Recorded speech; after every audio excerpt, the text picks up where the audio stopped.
Cricket के सबसे बड़े मुकाबले के लिए तैयार हो जाइए। एशिया कप 2025 बस आने ही वाला है और टूर्नामेंट का सबसे प्रतीक्षित मैच आ गया है, भारत बनाम पाकिस्तान। दोनों चिर प्रतिद्वंद्वी एक दूसरे से भिड़ने के लिए तैयार हैं, जिसमें दोनों पक्षों के सर्वश्रेष्ठ खिलाड़ी अपना सर्वश्रेष्ठ देने के लिए तैयार हैं।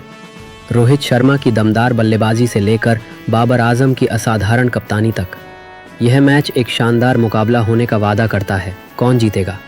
क्या यह मेन इन ब्लू होगा या ग्रीन आर्मी? जानने के लिए अंत तक देखें। भारत और पाकिस्तान के बीच सैन्य संघर्ष के बाद से ही लगातार ये सवाल उठ रहे हैं कि क्या इसका असर एशिया कप 2025 पर भी पड़ेगा।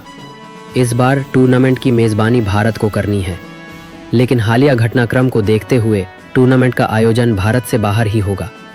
पहलगाम आतंकी हमले और फिर भारत पाकिस्तान के बीच हुए सैन्य संघर्ष के बाद से ही दोनों देशों के रिश्ते लगभग खत्म होने की कगार पर है।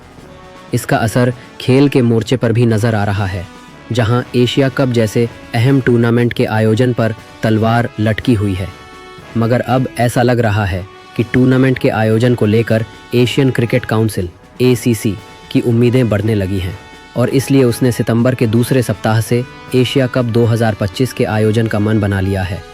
एक रिपोर्ट में दावा किया गया है कि 10 सितंबर से टूर्नामेंट का आगाज हो सकता है। पहले से तय कार्यक्रम के मुताबिक एशिया कप 2025 की मेज़बानी भारत को करनी है। साथ ही अगले साल होने वाले T20 वर्ल्ड कप को देखते हुए इस बार का टूर्नामेंट इसी फॉर्मेट में खेला जाना है। मगर इस साल की शुरुआत में पाकिस्तान में चैंपियंस ट्रॉफी के हाइब्रिड आयोजन के बाद से ही ये तय नज़र आ रहा था कि भारत को भी हाइब्रिड मॉडल पर टूर्नामेंट की मेज़बानी करनी पड़ेगी या पूरी तरह से बाहर आयोजित करना पड़ेगा।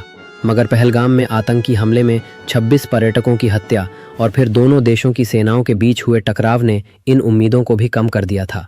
मगर अब क्रिकबज़ की एक रिपोर्ट में दावा किया गया है कि ACC को उम्मीद है कि टूर्नामेंट का आयोजन हो पाएगा और इसके लिए उसने सितंबर के दूसरे हफ्ते को चुना है।